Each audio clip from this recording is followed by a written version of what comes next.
Ini dia cara bikin jualan online kalian makin laris tanpa harus capek-capek. Gue mau tanya sama kalian, siapa yang ngerasa jualan online itu makin kesini bukan banyak untungnya sih, tapi banyak capeknya? Bener nggak? Targetnya makin bukan target sih ya kalau gue bilang ya, tapi maksudnya effortnya harus makin tinggi. Coba deh, lu buka Shopee, lu buka TikTok, kan suka ada tuh, lu harus dilakukan misi gitu. Awalnya kecil sih, tapi makin lama kayak harus makin tinggi, bener nggak? Live sekian jam, ini begini, ini begitu, bener nggak? Effortnya makin tinggi, adminnya makin gede. Yang artinya untungnya makin tipis.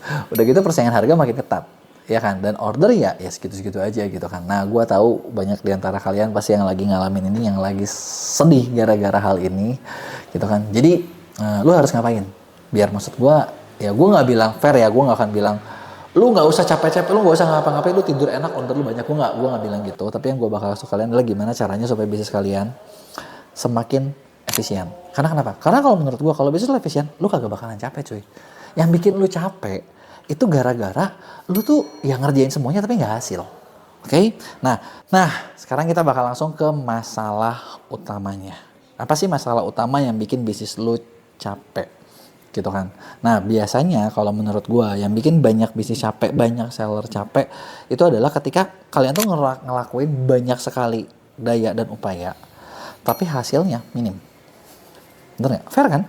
Ya kan? Karena gini, kalau menurut gue, lu ngerjain, gue yakin ya, gue nggak tahu sih, tapi kayaknya feeling gue nggak salah gitu ya. Gue yakin gini, yang namanya seller, selama ada duitnya dan duitnya gede, nggak ada yang namanya males. Bener nggak sih? Ya kan? Tapi kalau misalnya udah dikerjain banyak, duitnya kagak ada, ntar bos, capek nih bos, kayak gitu. Setuju nggak? Ya kan, setuju nggak? Ya kan, pasti. Gue yakin pasti begitu deh. Yang namanya seller kita tuh nggak ada yang males, yang ada duitnya nggak nih, gitu kan? Kan gitu, bener nggak? Nah, kenapa gue bilang yang bikin kalian capek adalah biasanya effort lu banyak, tapi hasil kecil. Nah, kenapa effort banyak hasil kecil ini masalah? Karena lo sadar nggak, setiap platform ketika lo udah mulai, mereka punya jalur traffic tuh banyak. Ya kan, jalur traffic tuh banyak. Ada mau TikTok, Shopee ya. Ada pertama dari pencarian, shorts, ada dari konten, TikTok ataupun Shopee video, ada dari live streaming, ada dari affiliate, ada dari ads, dan keenam ada dari campaign. Bener ya? Nah, ini adalah 6 sumber traffic, dan biasanya si platform mengarahkan lu buat jalannya 6-6-nya. Ya nggak? Pasti ada misi-misi yang disuruh coba ini, coba itu, coba ini, coba itu, coba ini, coba itu. Dan kita sendiri juga suka gatel. Bener nggak? Apalagi kalau ngobrol sama seller, kita ngeliat kayak, oh yang lain tuh ada yang ngerjain ini nih, ada yang ngerjain itu tuh. Itu bagus.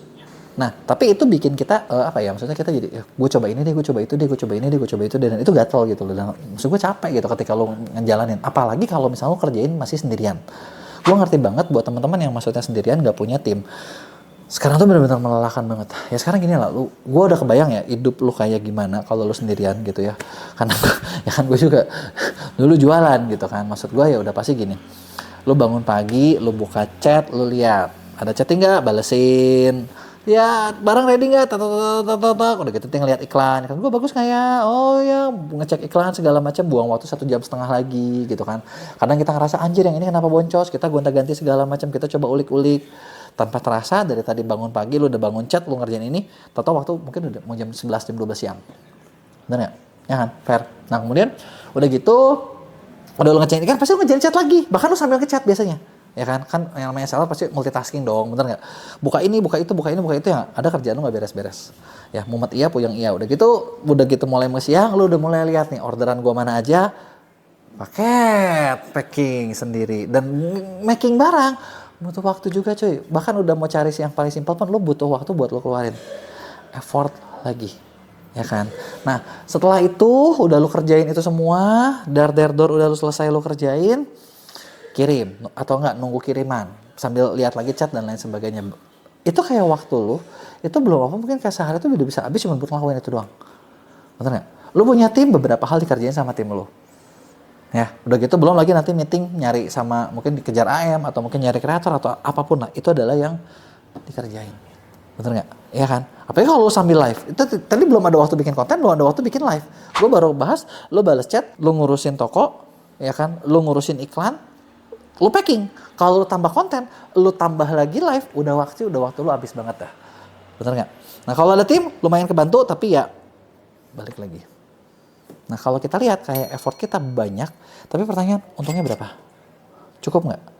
Kalau untungnya misalnya cuman katakanlah sebulan 6 juta, nah itu kan kagok. Lu terjuin sendiri terus tapi segitu-segitu aja. Lu gaji tim, cari tim, untung lu berbagi. Benar nggak? Untung lu berbagi, yang artinya buat lu makin dikit, tinggal masalahnya dia bisa nggak menyelesaikan masalah lu.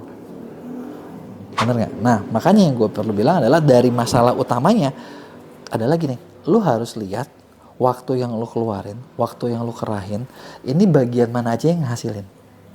Nah biasanya orang suka blank dengan itu. Memang sih di platform kita bisa ngelihat, kita bisa analisa, yang dari sini berapa, dari situ berapa, dari sini berapa, dari situ berapa. Cuman sebagai seller, kadang kita cuma ngerasa gini, bentar, live gue setiap hari 3 jam nih. Kalau gue udahin, tapi ya dibilangin gini juga enggak. Dibilangin tuh gue bisa ngasilin katakanlah misalnya penjualan lu 10 juta. Dan di 10 juta itu lu punya untung misalnya katakanlah berapa? 10%. Sejuta kan sayang tuh kok, sejuta sehari hilang. Bentar dulu. Pasti sejuta nggak? Udah hitung modal iklannya belum? Udah hitung lainnya belum? Atau jangan-jangan nggak stabil kalau 10 juta masih enak, sejuta sehari 30 hari gue cari host. Gimana kalau misalnya omset sehari cuma sejuta 2 juta? Sehari 200.000. Ngegaji nggak cukup, tapi waktu lu hilang segini. Nangkep kan? Poin gua kan? Nah, disitulah lu harus bisa breakdown biasanya apa aja, poin-poin apa aja sebenarnya yang paling penting. Dimana poin itu kalau misalnya lu hilang, itu bakal hilang banyak. Nah, biasanya kadang yang kita pelajari ya, maksudnya yang pengalaman yang gue alamin, biasanya kita lakuin setiap kali ada klien yang masuk, apakah itu di Mia Agency kita yang kerjain semuanya, ataukah mungkin di bagian konsultan pendampingan. Kalau di konsultan, di pendampingan kan kita sebenarnya lebih ke apa ya, ngebantu mendampingi si klien tersebut nih. Lu yang praktek, gue punya tim gue bener-bener buat ngedampingin lu biar lu efektif gitu kan. Yang pertama biasanya kita lakuin adalah kita cari paretonya. Paretonya itu apa sih? Lu harus tahu dari omset lu selama ini itu sumber terbesar dari mana. Sumber terbesar itu nggak boleh hilang kalau bisa diperbanyak. Dan lu harus lihat sumber terbesar ini ngabisin waktu berapa banyak. Nah, nanti kita bisa petain tuh kayak gini, aktivitas lu jadi gini, ada yang ngasilinnya gede, waktunya banyak apa enggak? Ya kan? Yang paling ideal adalah hasil besar, less effort. Nah, ini the best nih, hasil besar, less effort. Nah, ada lagi gini, hasil besar, effort banyak. Nah, ini buang waktu lumayan nih. Yang jangan ada, ya udah gitu ada lagi gini, hasil kecil, effort sedikit, hasil kecil, effort dikit nggak apa-apa. Yang lebih parah jangan sampai ada yang hasilnya kecil, effortnya gede. Nah, ini nih, ada beberapa hal dari bisnis kalian, dari jualan kalian yang memang lu harus hilangin. Nah, inilah yang harus lu cari tahu, karena hasil less effort banyak hasil kecil ini apa nih? Apakah mungkin gue nggak tahu di kerjaan lo apa? Apakah mungkin live streaming? Apakah mungkin ngedit video? Apakah mungkin packing? Nah, apa gue nggak tahu apa yang ini nih? Nah, ketika ini lu bisa potong,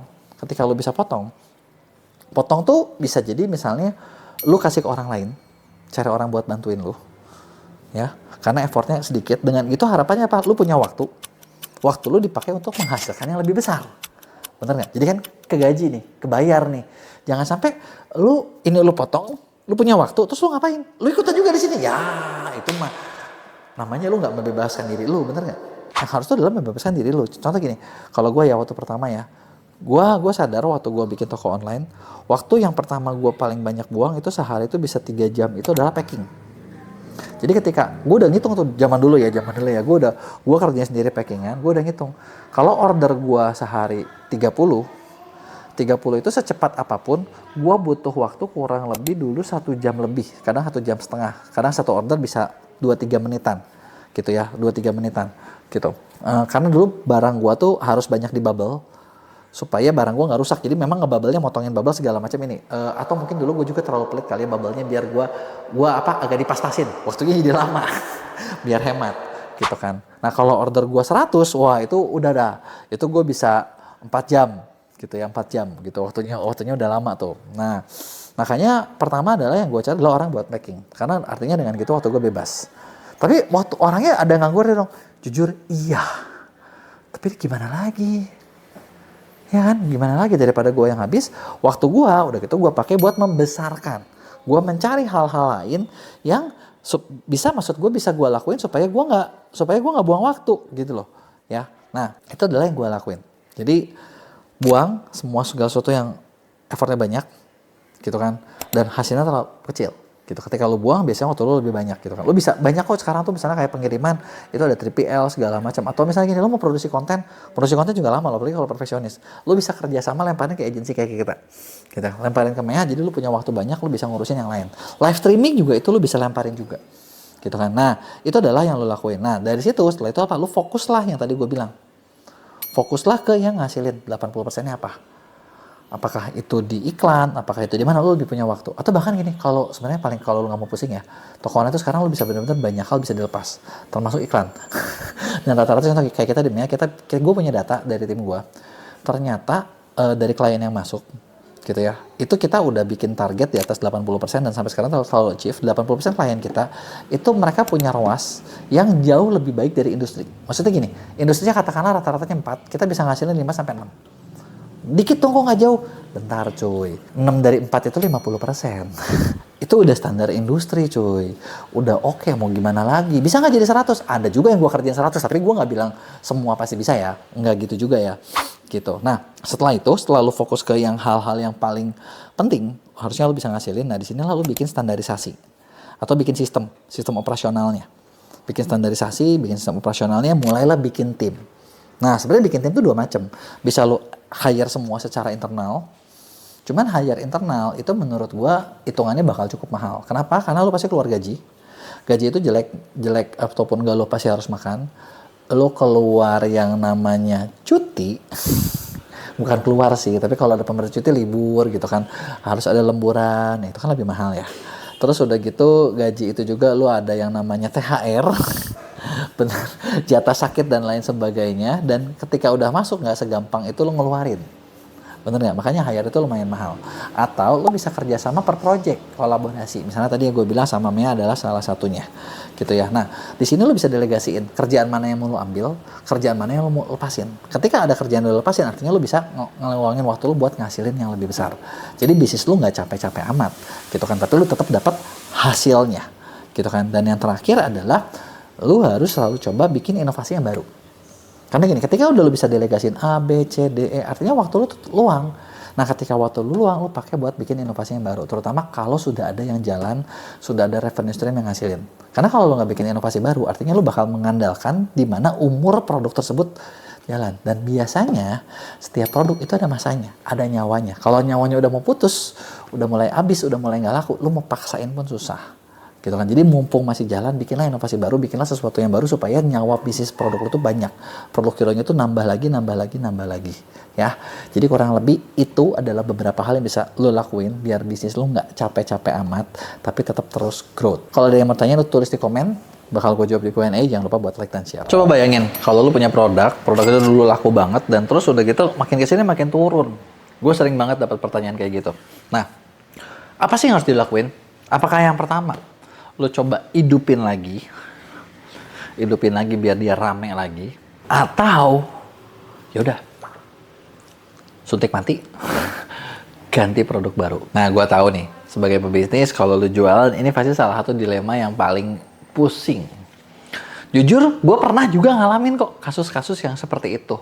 Jadi kayak dulu produknya udah gue bikin bagus, terus tahu ya biasa lah, kompetitor datang gitu kan, kayak negara api menyerang gitu kan, semuanya berubah gitu kan. Dan ya kadang ada beberapa case yang dimana gue coba hidupin lagi bisa hidup, ada beberapa case yang dicoba hidupin lagi juga yang ada malah makin bleeding, dan akhirnya udah suntik mati gitu kan, ganti baru ya, karena nggak bisa diapa-apain lagi. Nah terus indikatornya kayak gimana, apa yang harus dilakuin supaya lo bisa nentuin dengan tepat apakah lo hidupin atau lo matiin. Nah di video ini gue bakal sharing total pengalaman gue seperti apa, suksesnya kayak gimana, gagalnya kayak gimana. Nah tapi sebelumnya gue mau kasih lihat lo data nih. Lo lihat dari channel gue ternyata 90% orang yang nonton berulang itu nggak subscribe di video-videonya. Yang menurut gue sih ini kurang fair lah. Karena gini, buat tiap bikin konten konten seperti ini ya, gue dan tim kita udah ngelaluin banyak effort waktu, tenaga dan lain sebagainya gitu kan. Dan kalau lo berulang berarti kan lo mendapatkan sesuatu dari sini. Boleh nggak sih gue minta supaya lo klik tombol subscribe-nya biar datanya tuh nggak 90% ya. Jadi ya jadi 60% lah, 50% lah, oke dong gitu kan. Memang nggak semua orang pasti ya fair lah ya. Tapi kan gue yakin lah kalian termasuk bukan orang-orang yang nggak tahu diri kan, bener nggak? Ya, yuk kita mulai bahas. Nah, jadi gimana kita nentuinnya? Produk itu apakah harus dimatiin, apa dihidupin lagi? Nah, yang kita perlu mulai bahas adalah pertama gini, kalian harus tahu dulu drop yang lo alamin itu penyebabnya apa nih? Apakah drop yang sehat? Apakah drop yang memang fatigue, kecapean, atau drop karena mau mati gitu. Karena apa bedanya gitu loh. Drop yang sehat itu misalnya tuh memang ya memang laku sih, tapi lagi ada turun aja gitu. Order masih ada, conversion rate masih stabil gitu kan. Bisa jadi karena mungkin momennya, eranya, atau misalnya gini lah, lu bayangin. Kemarin baru lebaran, semua fashion nge-spike naik banyak, setelah itu turun ya wajar, itu sehat gitu loh. Nggak masalah gitu loh. Nah ada juga memang drop karena memang udah kecapean. Kecapean tuh kayak gimana? Lu bandingin, lu liatin. Konten promotionnya itu adalah semua konten-konten yang udah kelamaan, udah basi. Kontennya udah mulai mahal, ads-nya udah mulai mahal, orang-orang udah bosen. Nah kalau ini fatigue atau kecapean, yang perlu dilakuin apa? Refresh. Bikin konten-konten baru. Nah yang ketiga adalah drop karena memang udah mau mati. Nah kalau di sini ciri-cirinya apa? Lu bisa lihat, search volume-nya udah turun terus. Jadi lu konten udah di refresh, gitu kan barang udah bagus, tapi search volume memang udah turun, udah declining. Contohnya kayak gimana? Contoh paling simpel, masker kesehatan, masker medis. Nah kan kemarin kan 2020 tuh naiknya luar biasa, sekarang mau diapa-apain memang udah nggak bisa. Gitu. Nah terus gimana nih ciri-ciri kalau lu mau optimasi atau hidupin lagi? Pertama yang perlu paling lu lihat adalah konversinya masih bagus apa enggak. Orang masih tinggi nggak belinya? Orang masih butuh nggak? Pencariannya masih ada nggak? Nah kalau masih ada artinya boleh lu cobain. Tapi kalau misalnya sudah pencariannya sudah turun, ya ngapain lu cobain? Gitu. Contoh kalau dari pengalaman pribadi gue ya, gue bikin satu tools buat membantu kalian ngeriset optimasi jualan di Shopee, namanya Shop Easy Tools. Di 2022, 2023, 2024 itu penjualan kita bagus banget. Penjualan kita bagus banget, tapi ada beberapa perubahan di Shopee-nya. Yang bikin fitur kita, misalnya kita punya 9 atau 10, paling sekarang tuh yang berfungsi 5. Gitu, 5 atau 6. Gitu ya, sisanya ada beberapa, kemarin sempat ada beberapa yang nggak bisa jalan. Nah, apa yang kita lakuin gitu ya? Jujur pas lagi ada beberapa perubahan dari Shopee-nya di mana tools gua nggak berfungsi, ya gue pun nggak promosi. Gue cari nih, main case-nya apa? Karena kalau gue lihat dari kasus yang gue, pencarian masih tinggi, kebutuhan masih tinggi, tapi fiturnya nggak jalan. Fitur yang nggak jalan inilah yang akhirnya gue perbaiki. Gitu loh. Ketika gue perbaiki, akhirnya itu fitur udah bisa jalan normal lagi, dan ternyata ya orang tetap pakai lagi, penggunaannya tetap balik lagi gitu loh, seperti semula, yang artinya masih ada harapan. Nah, beda banget dengan kasus misalnya, gue pernah punya produk yang lain, yang dimana produk ini tuh sudah declining. Udah mulai ditinggalin orang, dan gue merasa kayak gue nggak perlu effort untuk mempromosikannya gitu kan.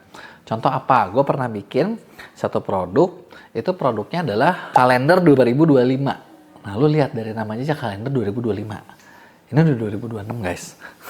Ada nggak yang masih sisa? Ada. Diapain? Ya udah nggak bisa diapa-apain gitu loh. Karena memang eranya udah lewat gitu kan. Jadi itu dia tadi nih, lu harus tahu penyebabnya di mana gitu loh. Kalau misalnya konversinya masih bagus, lu coba cari traffic. Kalau traffic masih turun, trafficnya gara-gara apa nih? Search volume turun nggak? Orang turun nggak? Sentimennya turun nggak? Kalau misalnya cuma traffic turun, kita bisa naikin. Kalau sentimen turun, udah susah. Ada demand nggak? Ada pencarian nggak? Kalau pencarian udah turun, itu udah repot. Atau gini, semuanya masih bagus, tapi pasarnya udah rusak. Rusak kenapa? Lu tahu sendiri kan, suka banyak kompetitor yang rusak harga lah, jualannya dibanting-bantingin lah, gitu. Karena mereka berpikir nanti setelah itu bakal bisa untung. Nggak ada. Gitu kan, udah rusak ya udah tinggalin. Ada juga market yang dulu gue pernah jualan produk suplemen, gue lihat marketnya udah rusak banget, gue udah malas, gue udah keluar dari situ, gitu kan. Nah, terus gimana cara revive yang bener, gitu ya. Nah, biar lu nggak bingung buat cara nge-revive atau memulihkan, yang pertama adalah satu yang paling gampang adalah ganti konten, ganti angle promotionnya. Coba dilihat dulu sih, angle promotionnya masih bagus atau enggak, konten-kontennya bisa lebih bagus apa enggak. Ini yang pertama. Yang lu bisa lakuin dengan lu ganti angle promotion, ganti konten, ganti apa, itu bisa membantu supaya video lu atau konten-konten promosi lu jadi relate. Yang kedua adalah coba ganti target. Atau bukan ganti target sih, perluasan target. Misalnya sekarang lu jualannya ke anak SMA, mungkin nanti anak SMA dan anak kuliah. Cuma nambah satu target doang, itu meluasnya cukup banyak. Atau ada juga mungkin yang misalnya targetnya kegedean, tapi kalau target kegedean nggak mungkin laku juga sih. Jadi nggak perlu dibahas lah ya. Kan suka ada yang target gue semua orang. Nah, kalau semua orang udah nggak usah dibahas, target itu kegedean. Yang ketiga adalah ganti format kontennya juga. Format kontennya dari mana nih? Misalnya banyaknya konten video, jadi mungkin jadi video TikTok, jadi mana lebih simple. Atau repackage produk. Nah, repackage produk apa? Produknya di revamp lagi biar lebih menarik, mungkin lebih unik. Ada barang-barang seasonal atau apa yang dari kemasan juga kadang orang bisa penasaran. Terus kapan waktunya kalau misalnya kalian harus ganti produk? Nah kan itu pertanyaannya. Kalau misalnya, aduh ternyata gue kayaknya udah susah nih. Apa kapan harus ganti produk? Pertama, kalau konversinya udah jebol. Artinya orang udah gak tertarik. Kedua, market rubah. Pencarian udah turun, tadi gue udah sempat bahas. Gitu kan, pencarian udah turun, udah nggak bisa ngapa-ngapain. Atau ketiga, lu kemasukan kompetitor yang lu terlalu kuat dan lu nggak bisa lawan. Ya, memang ini maksud gue sadis sih. Tapi kalau udah terlalu kuat ya lu mau gimana lagi? Mau ngapain gitu, bener nggak? Udah terlalu kuat ya udah mendingan mundur aja. Cari aja bidang yang lain gitu loh, ya lu masih bisa kuat. Sambil kalau lu kemasukan terlalu kuat, pelajarannya pertama menurut gue adalah mungkin satu, lu ketika lagi lu kuat ya, lu juga kurang apa ya? Kurang agresif gitu loh buat mengambil pasar lebih banyak. Jadinya ya lu kalah di situ. Gitu. Nah, atau keempat, ya ada lagi nih, lu udah cobain. Tapi percobaan lu gagal. Ya terus mau digimanain lagi kalau percobaan lu gagal? Bener nggak? Ya kan kita nggak bisa ngapa-ngapain karena kita pasrah juga, bendera putih juga. Gitu ya. Nah, jadi itu adalah beberapa hal yang tentang kalau lu produk ini harus ngapain. Nah, terus kalau misalnya lu tanya sama gua gitu ya, gimana caranya biar optimal? Gimana caranya biar gue nggak ngalamin kayak gitu dan lain sebagainya? Gue pengen tahu dulu nih, siapa yang butuh? Lu pada tulis di komen, ada pertanyaan apa tentang topik ini? Kasih tahu gue di komen.